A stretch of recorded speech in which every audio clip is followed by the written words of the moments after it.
Preview. Baton Rouge, Louisiana. A Louisiana private investigator accused of trying to illegally obtain Donald Trump's tax returns before last year's U.S. presidential election has been arrested again. At a hearing this week, a judge found that Jordan Hamlet violated conditions of his pretrial release that involved computer monitoring and tracking of his location. Prosecutors say Hamlet tried unsuccessfully to obtain Trump's tax returns using a U.S. Department of Education financial aid website. Federal agents first arrested Hamlet last year on a charge that he misused a social security number in the effort. Hamlet's attorney accused agents of tricking his client by luring him to a Baton Rouge hotel where they questioned him on October 27, less than 2 weeks before the election. At that time, the agents did not know whether Hamlet had been successful in obtaining Trump's tax returns, prosecutors said in court records. The agents feared a public release of the documents could influence the election, according to a transcript of testimony obtained by the Associated Press. Hamlet's lawyer didn't immediately return phone and email messages Friday.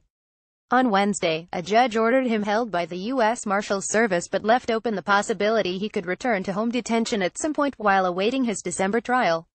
Court records describe how federal agents in October worried that Hamlet could be armed as they orchestrated an elaborate operation to lure him to the embassy suites in Baton Rouge for questioning.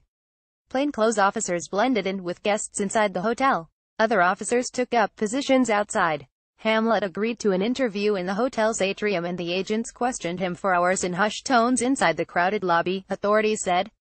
Hamlet immediately took credit for his genius idea to seek Trump's tax returns from a U.S. Education Department financial aid website, even before he was accused of anything, Treasury Department Special Agent Samuel Johnson testified.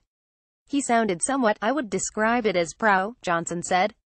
We spoke in lower voices because there was a number of people passing by and the information that we're discussing at this time relates directly to presidential candidate Trump and his tax returns.